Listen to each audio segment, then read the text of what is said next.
What's up, awesome people? I am so glad that you're here. I'm MMA McDaniel, and y'all have tuned in today to the Have You Heard podcast. Friends, this is like the grand finale of the most epic series ever with my mom. And so if you are just now tuning in, the last 7 episodes, you totally got to go check out because it has just been so much fun, and the fun is continuing today. So grab your headphones and let's get into the word.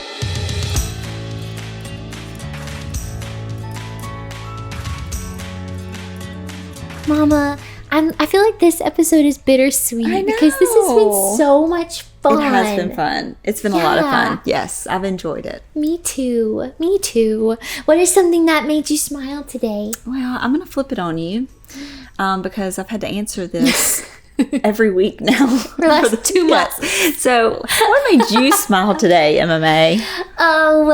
Well, this is actually really, really sweet. So, me and Josh are celebrating our 2-year anniversary. Yes. Which is so wild. It feels like it's been 2 years, and at the same time it feels like it's been so much longer because of just how much we've grown and all the memories that we've made. And then also it feels like it was yesterday that we got married, which is so crazy that it can feel all that at once. But I just love him, and getting to celebrate is really sweet. Oh, that's sweet. Well, that makes me smile. Yeah. Yeah, that was a sweet day. Yeah, it was a really sweet day. Yes. Juneteenth. I loved it. And I think it's really cool too because we're still in that like young married season. And that really led me to want to ask, like, what is something that you would go back and tell your young married self? If you were to go back to your 2-year married self. Man, 2-year married. That's a lot of life that had already happened. Yeah, so young married, I would just say, I think I feel like I've said this in multiple questions that you've asked over the past few weeks, but like, don't sweat the small stuff, but I know they sound like big things when you're young and married and you're in your 20s, but they're really not. Like, they're small things. And so I would just say to my 2 years, I'd been 21, my 21-year-old self, like, really focus on the big picture. Don't focus on the small stuff. Money isn't everything. Don't stress so much about it. Just focus on really loving each other. And I know we'll probably unpack a lot of these things, but like, get counseling often and early before there's an actual problem. Be open. Don't be so emotional about everything. There's so much I would tell my 21-year-old 2 years into married self. Yes. When you say don't sweat the small stuff, but focus on the big picture, what would you say is the small stuff? And what would you say is the big picture? The small stuff is this, for us, it was just like, it was the money, you know, that was the small stuff for us, which, I mean, can feel like the big stuff because there's so much attached to that, and it is a big deal. So I'm not discounting that, but in the grand scheme of things, you know, when you think of things that attack marriages, you know, sex and money are going to be the top 2 things, and probably a close third is going to be family. And so money and your, like, what is enough, and what does that look like, and what is okay, and knowing that you're going to go through hard times with money and you're going to make it on the other side. It's not going to kill you. Like, those things is what I'm referring to, because they actually put a snowball into effect into our marriage really, really early on, caused your dad to make some really bad decisions to try to overcome some money issues that we had. And it just all stemmed, the root of it stemmed from me worrying and being so stressed about money, and then dad trying to fix it. And so we just weren't healthy in knowing how to talk through those things. We weren't getting counseling. And so all those things that I mentioned created just a snowball of a really rocky first 2 years, probably first 5 years of marriage. Wow. And would you say that fed into your advice of not being so emotional? Was like, you vocalizing that worry all the time? Yeah, exactly. I think early on, when you get stressed, you're worrying about something, it turns into emotion really quick. And so it converts itself to either anger or, you're crying and you're just, the worry and the stress then exhibits itself into emotions, and you're not being able to vocalize what it is that you're really feeling and trying to unpack it so that like, what are my next steps here? Some of it is just you're young and you don't know how to handle those things. And then if you're not getting mentored or counsel, then no one's helping you manage those things. And then you also have this perception that you're wanting this perfection. If you go back to my testimony in our first episode we did, you have this perception of perfection that you're trying to also maintain, that yes, I got married young, but yes, I can make it all work out. And so it just is a snowstorm of a lot of things that just result in a really bad ending. Wow. And I love what you said about counseling, getting it regularly and not waiting till you desperately need it. Yeah, because honestly, at the end of the day, had we done that early, I think a lot of people now, counseling actually has a much better view and perspective. I think people agree. See that now as a healthy thing to do. Back when I was young and married, it wasn't seen that way. You got counseling when you had problems. That was when you got counseling. Image deal. It was an image deal. Exactly. Why are y'all going to counseling? Are you having problems? But it's so the opposite. Like, you really want to be going to counseling on a very regular basis when everything actually is good, so that when the hard times come, you are equipped, like we talked about, I think it was last week with parenting. So you are equipped with the right tools to be able to unpack these emotions. Why do I feel this way? How could we solve this?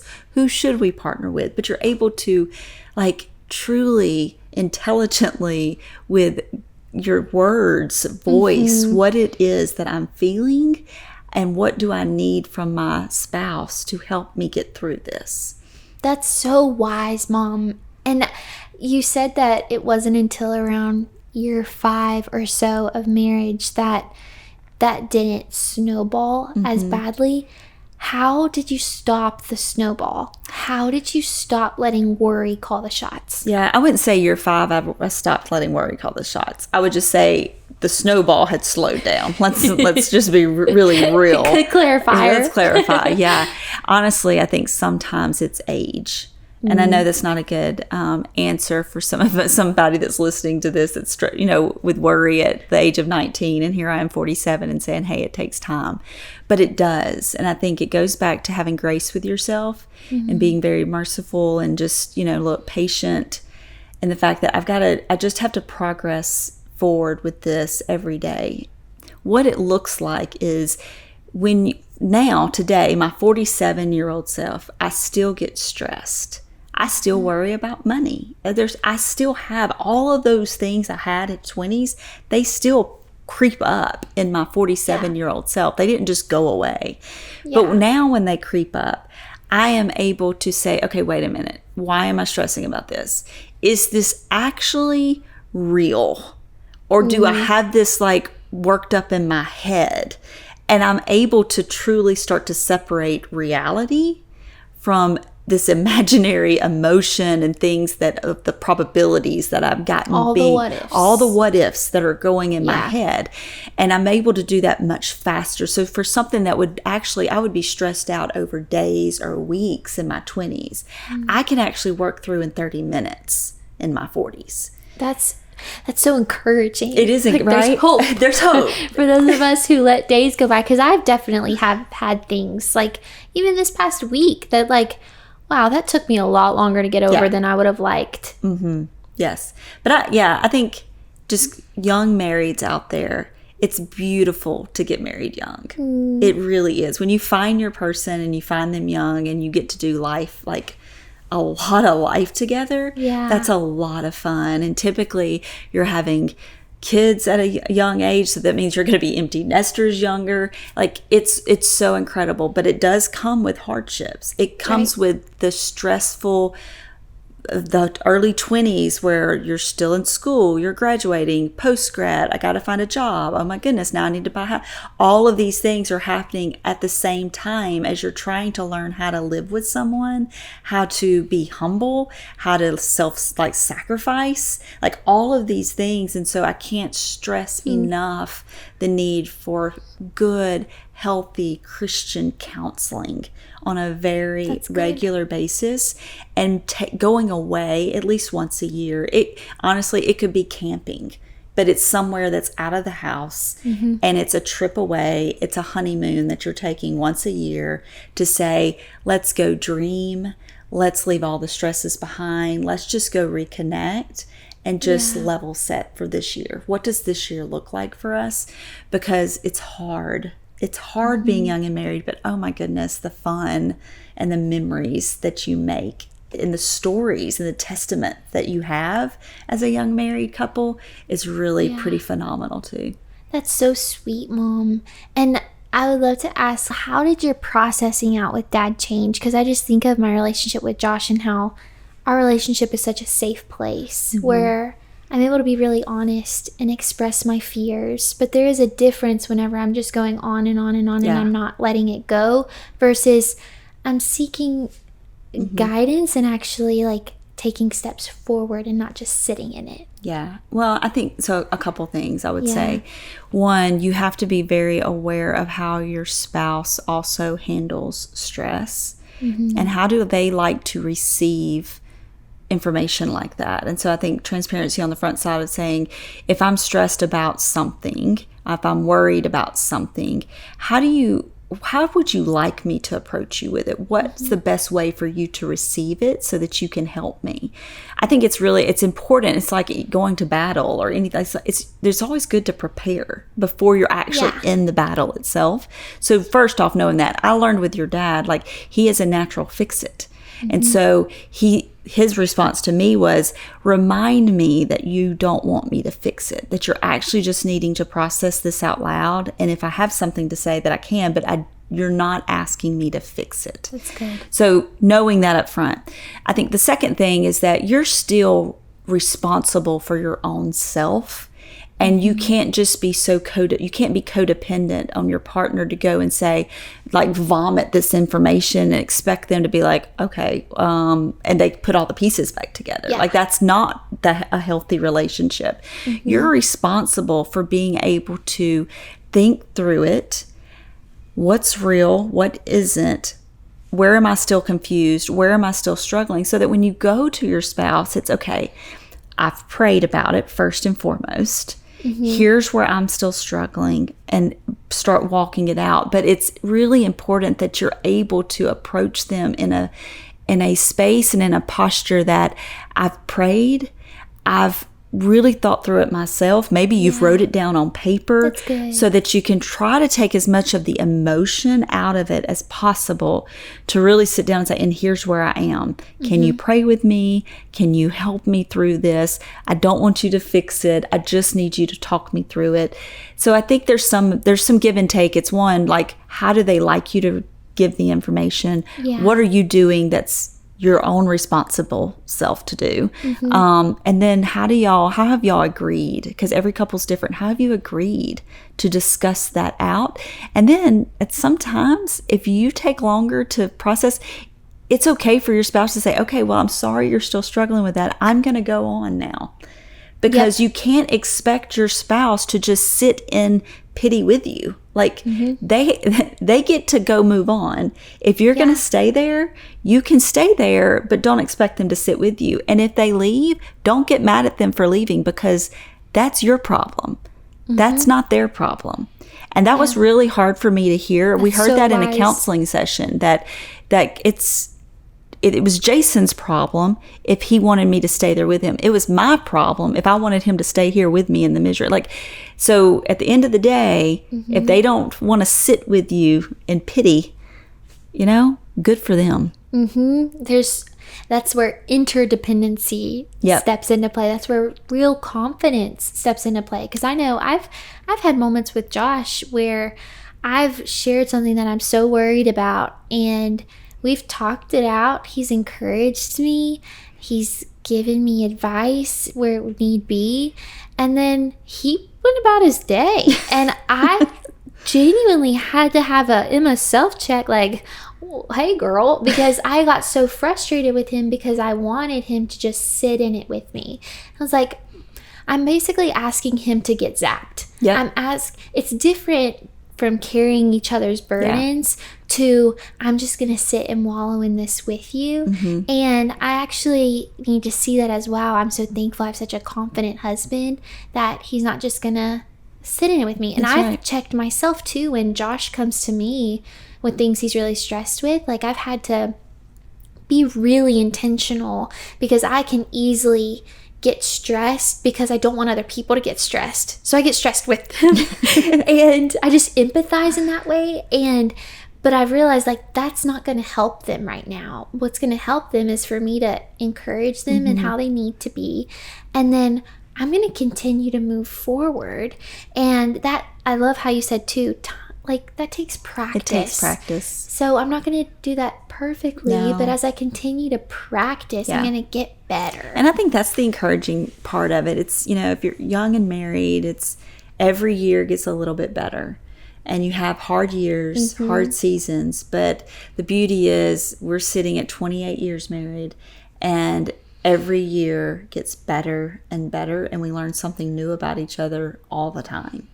And so I would just be encouraged, like, don't let the small stuff become the big things and cause you to make decisions that honestly, that you forfeit this legacy that you could be leaving for your children and generations behind you, all because you couldn't get over something.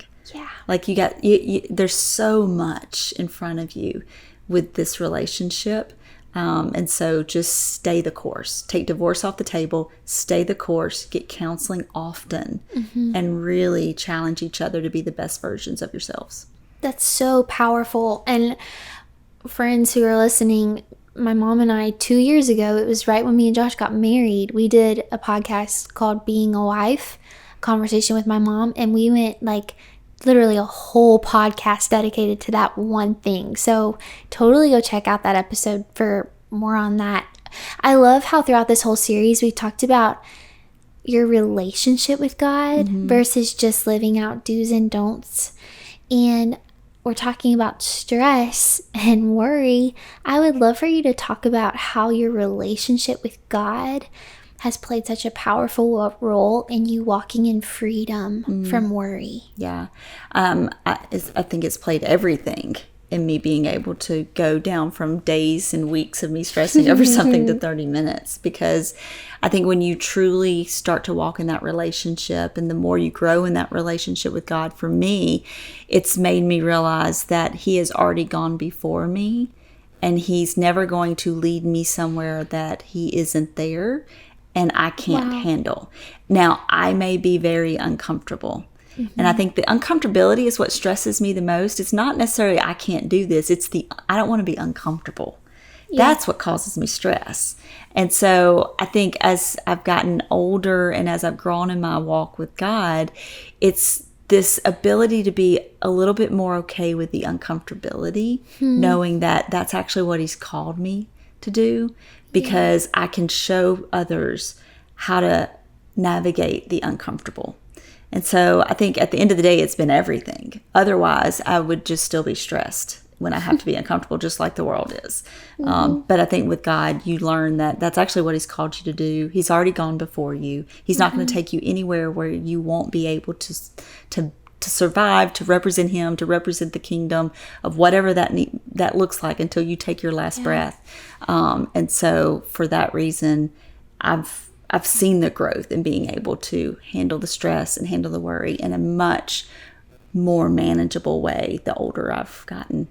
It makes me think of a verse I read just the other day where David says, God, you've encouraged me by strengthening me. And I just hear that when I'm hearing you share, because He truly does take you into things that are uncomfortable, that feel out of your control, that apart from Him, it's easy to let worry just drive you. And it's in that place that he strengthens you with his strength and increases your power with his power to do it well. Yep. And so whenever I think of like walking in freedom from worry, I think of walking in greater dependency upon God.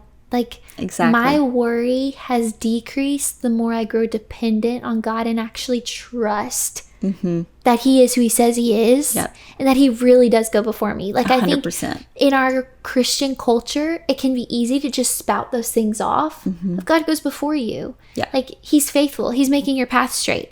But then when you're in it, it's like, do I actually believe these words that I've memorized? Yes. Yeah. That's really encouraging, Mom. And this is really, really fun. I feel like one of my favorite things about this whole series is we've talked about just different seasons of life and different, like, whether it be in work or it be in family or be young married. And what's so fun is this episode is going to be coming out whenever our little baby is already here. And something that a bunch of people really wanted to ask you is, how do you feel about becoming a grandma? And I just thought that would be such a fun way to be the grand finale of this precious series for you to talk about how cool it is. You're about to enter a new season, just as we talked about, like, you've never been the mom of a girl who's married. It just says, I've never been a mom before. You've never been a grandma before. I know. So how do you feel? I'm so excited. I think the cool thing, we've talked a lot about parenting and all of that in our series that we've done over the past few weeks. And I think the exciting thing about becoming a grandparent, for me anyway, is like, I've never been a grandparent, but I've been a parent in every season. And so it's like, I get to now take all these things that I've learned from a parenting perspective and honestly just enjoy the best parts of them in a grandparent's perspective. I'm the most excited about just making memories, creating traditions, there's so much. And honestly, I don't think I even know yet. Like, I think I'm just excited. Those are the things that I see. I think of my grandparents and the things that I remember about them. And I'm excited to, like, what are those things that I want my grandchildren to remember about me? And how do I set up traditions and memories that when they think of Momma J, these are the things they think about. And so I think it's fun for me and Pappy to be thinking about those things. And we're so excited. So excited. It's so cute. Through the last months, Mom has been like nailing down her cookie recipe and nailing down her lasagna. She's like, I want to have my staples. I'm still working on my biscuits. Yeah. So Momma J will have her staples. But I think that's so cute. You're going to be called Momma J. Dad's going to be called Pappy. We're Momma J and Pappy. Oh, it's so perfect. And I just love that you said, there's a lot of things that I don't even know I'm what to be excited for, but I'm excited. Yeah. I'm excited to go shopping. I'm excited to She's so loved. She may not even know how stinking loved she is. I've already told work. I'm probably going to just take her to work with me. I'm going to have her all wrapped up and I can work and have her right there. I love it. Oh, wow. Guys, I just really, really love y'all. And I pray that whatever season you are in, this has met you right where you are and has encouraged you. And also, as you just navigate life, these are episodes you can go back to as you enter new seasons and continue to learn from. And Mom, I want to thank you because this has been so much fun. It's been a blast. Yeah. We'll have to do it again. I would love that. Yes. Wow. Guys, I will talk to y'all next week. Thanks for tuning in to such an epic series with Momma J. See ya.